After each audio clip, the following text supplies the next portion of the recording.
So when I joined civil service somewhere, 2003, so I read somewhere that the only book civil servants keep in their homes is the civil list.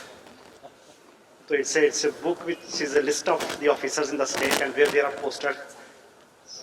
So I have kept that in mind, and I think consciously try to collect books, if not read them.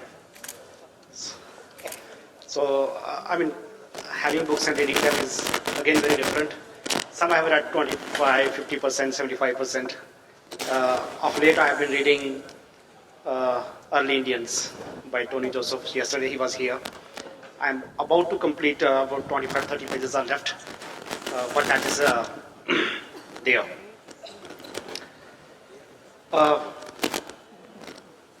My favorite book, there are many, but a book which has helped me in my, is it okay? Yeah. A book which has helped me in my profession is The 7 Habits of Highly Effective People. I think in the civil service, quite what most of you think it's you are controlled, you are governed. The actual fact of the matter is that you are quite independent when you work there, barring some other issues. So it depends on you, whether you want to work and how much you want to work, which are the issues you want to take. So the first is be proactive. You have to take initiative. You have to decide, I have to make difference in this particular. So I think that's one first advice which is there in the book I keep in mind. Also, begin with the end in mind. We begin with the government resolution in mind, and then we don't know when that scheme, what is the end result. So if you keep that in mind, then I think you look back and try to engineer the business processes. Of course, another which I think is I also find is quite relevant, applicable to me. I want you to understand me, and I don't want to understand you. So what the book says is understand before being understood.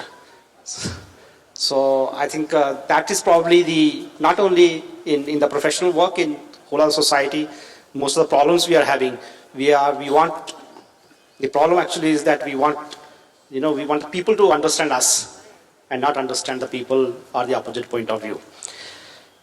Anyway, I think what I have found is the books are liberating. It widens your vision, horizon, you learn new things, new ideas, challenges your own attitudes, values, prejudices, and you go from one orbit to another. The only point I think is of late, because of internet, because of YouTube, and you have almost ready-made everything. So, for example, you have 10 minutes Tony Joseph's lecture on what that early Indian is. 65,000 years back people came, then 9,000 years back people came from Iran, then 4,000 years back people came from steppe region, Kazakhstan, and we are all mixed up. So that is the central theme. Now with the central theme you say in 500 pages, so most of us say, kya karna pad ke yaar, chhoro, theek hai. So I think that's probably is happening, that I decide to read book, but then I spend another 1 hour reading something on mobile phone, some lecture somewhere, some issue. I think that is what is happening. I don't know what will happen. It's great. I must congratulate all of you. It's happening for the first time in Nagpur. It's lovely. I always thought someday I would find time to go to Jaipur Literary Festival, but you brought that festival here in Nagpur itself. So congratulations. Thank you for having me here. Best wishes.